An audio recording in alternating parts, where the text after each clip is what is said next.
welcome back to our vlog. This is Sheena from Cardinal Furniture Services.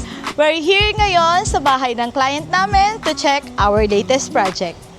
Tara, samahan nyo kami. So, this is our client from Las Piñas. Say hello, sir. Hi. Ayan. So, let's go, guys. Check natin yung ating design. Okay, guys. So, this is a 75-inch TV console. Super clean, minimalist, and high-end yung dating. Ito yung design na kahit years na, hindi pa rin nakakasawa. Okay, now, this is my favorite part. A full modular kitchen cabinet. Guys, so ang gamit natin dito ay white glossy melamine marine board. Okay? So, this one naman, pagdating sa kitchen, ito yung sintered stone. This is the cooktop and the range hood. So, pagdating dito sa taas, guys, ayan, so yung tubo na from range hood is close natin para itong area magamit pa natin siya. Okay? So, dito yung mga cutlery natin. Dito yung mga glass.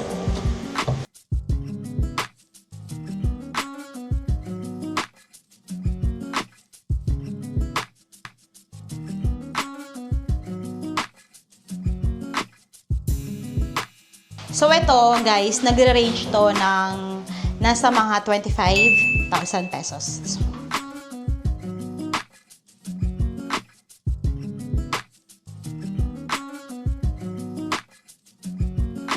microwave oven. Ayan. So, hindi lang natin siya, guys, ginawang fit na fit kasi minsan ang mga clients is nagpapalit ng ganito.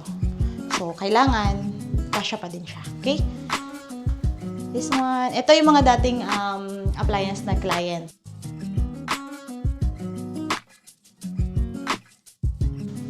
Kanyang bar counter. So, actually, yung area na to is hindi na natin pinalitan. Kasi nasasayangan din ako dito sa old design nila. So, ginawa natin, wala kasing cabinet to. So, nilagyan lang talaga natin siya ng cabinet. Tapos ito, as in plain lang siya before. So, ginawa natin, naglagay tayo dito ng wine rack.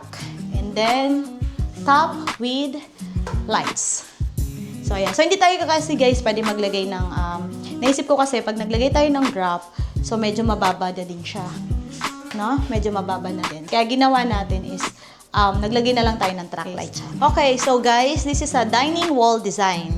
Okay, so, ginawa natin is naglagay tayo dito ng half moon mirror with a fluted and a rack. Perfect Instagram corner ng bahay. Simple, pero aesthetic.